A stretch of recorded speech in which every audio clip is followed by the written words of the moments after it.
السلام علیکم ناظرین، اس ایپیسوڈ کے آغاز میں ہم دیکھتے ہیں کہ سلطان نور الدین زنگی کہتے ہیں کہ چاروں طرف سے کوئی بھی چیز نظر نہیں آ رہی، چاروں طرف سے آوازیں گونجتی ہوئی سنائی دے رہی ہیں، اور شیخو سے کہتے ہیں کہ تمہیں خبر بھی ہے کہ صلاح الدین ایوبی کو کتنے دن ہو گئے ہیں، اس کی کوئی خبر نہیں ہے اور ہم اسے تلاش کرتے کرتے اب تھک بھی گئے ہیں، چاروں طرف سے راستے بند ہو گئے ہیں۔ اور سلطان نور الدین زنگی مزید شیخو سے کہتے ہیں اور تمہیں اس بات کی بھی اطلاع ہے کہ تمہارا بھائی بے متوقع افلافوں کی وجہ سے یمن کی طرف گھوڑے دوڑا رہا ہے، اور شیخو کہتا ہے نہیں، تو سلطان نور الدین زنگی کو مزید غصہ آ جاتا ہے اور شیخو سے کہتا ہے کہ اس کا کوئی سراغ بھی ملا کہ یہ نہیں، پھر شیخو کہتا ہے نہیں، پھر یہ سننے کے بعد سلطان نور الدین زنگی کو اور غصہ آ جاتا ہے۔ اور سلطان نور الدین زنگی شیخو سے کہتے ہیں کہ تم نے کیا یوریکی کو خبر بھیجی ہے؟ تو شیخو کہتا ہے جی ہاں سلطان، میں نے آپ کی اطلاع سب کو بھیج دی ہے اور وہ بہت جلد آپ کے سامنے محل میں ہوگا۔ اور ناظرین، یہ سننے کے بعد سلطان نور الدین زنگی وہاں سے آگے بڑھ جاتے ہیں، اور ادھر ہم دیکھتے ہیں کہ جنگل میں بالن اپنے گھوڑے پر سوار ہو کر آگے بڑھ رہا ہوتا ہے، اور ایک جگہ پر رک کر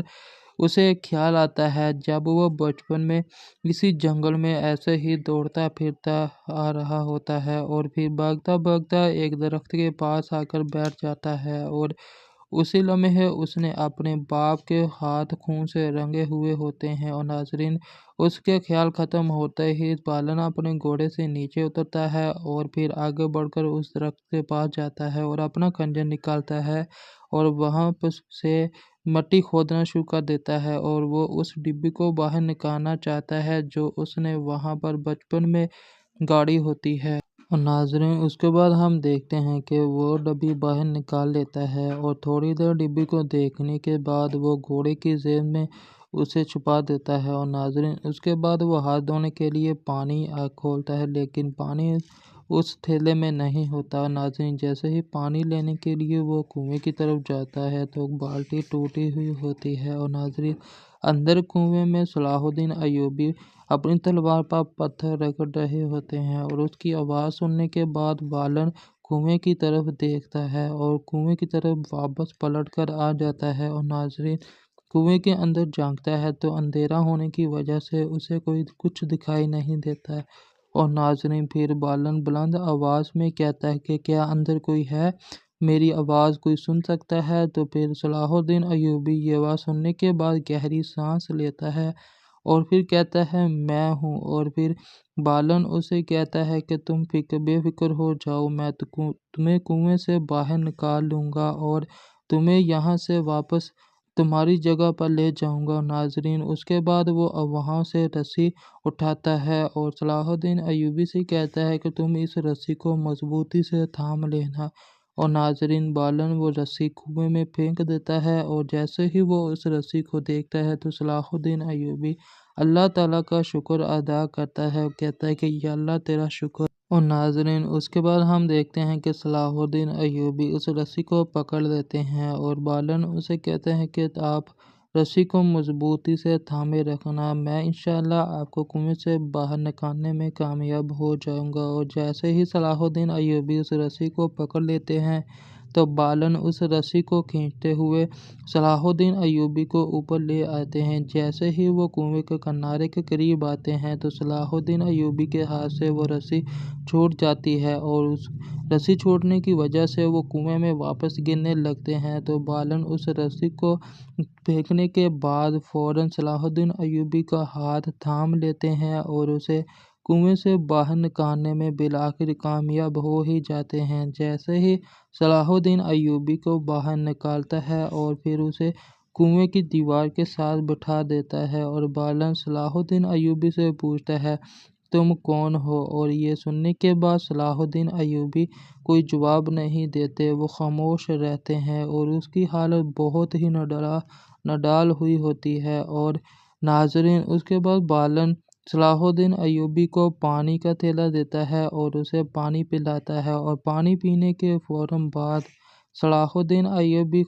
بے ہوش ہو جاتے ہیں اور بالن یہ دیکھنے کے بعد پریشان ہو جاتا ہے۔ اور دوسری طرف ہم دیکھتے ہیں کہ قاری فاضل صحرا میں اپنے گھوڑے پر سوار ہو کر آگے مسلسل بڑھتا ہی چلا جاتا ہے، اور ناظرین جیسے ہی اس کا گھوڑا تھکتا ہے تو گھوڑا ایک جگہ جا کر رک جاتا ہے اور قاری فاضل اسے ایک تھپکی دیتے ہوئے کہتا ہے میرے اور ناظرین اس کے بعد ہم دیکھتے ہیں کہ قاری فاضل اپنے گھوڑے کو کہتا ہے کہ میں نے تمہیں تھکا دیا ہے، لیکن میرے شیر تھوڑی اور ہمت کرو، میں شام کی دیواروں کو دیکھ رہا ہوں، بہت جلد ہم وہاں پر پہنچ جائیں گے، چلو ہمت کرو۔ اور اس کے بعد قاری فاضل اپنا گھوڑا دوڑا دیتا ہے اور ناظرین اس کے بعد قاری فاضل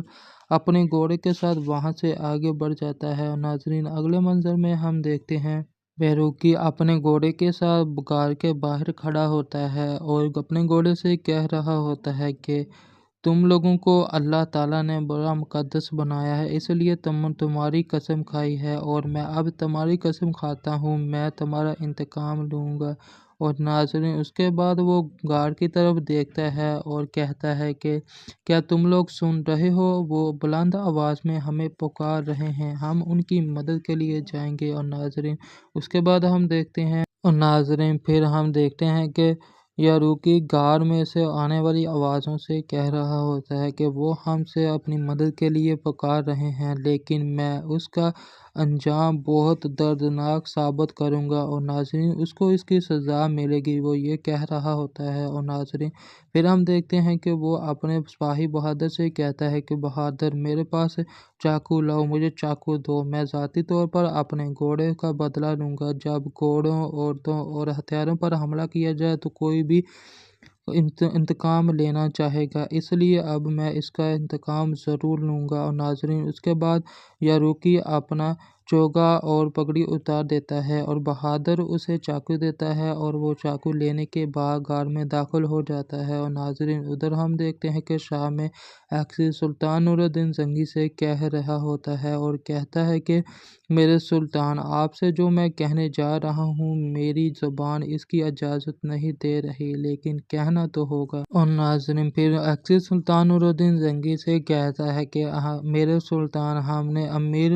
صلاح الدین ایوبی کو ہر طرف تلاش کیا، ہر کونے میں دیکھا، لیکن وہ ہمیں کہیں نہیں ملے، ہم ان کو نہیں ڈھونڈ سکے۔ اور یہ سننے کے بعد سلطان نور الدین زنگی مزید پریشان ہو جاتے ہیں اور ایکسیز ان سے مزید کہتے ہیں کہ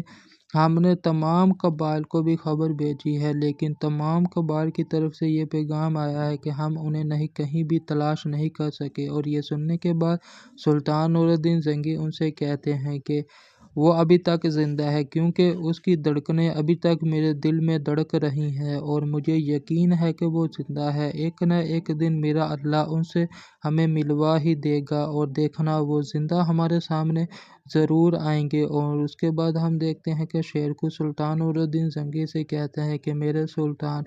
آپ کا یہ غلام، آپ کا یہ خدمت کار آپ کی بارگاہ میں پیش ہے اور مجھے یقین ہے کہ وہ زندہ ہے۔ اور ناظرین اس کے ساتھ ہی ایپیسوڈ کا اختتام ہوتا ہے۔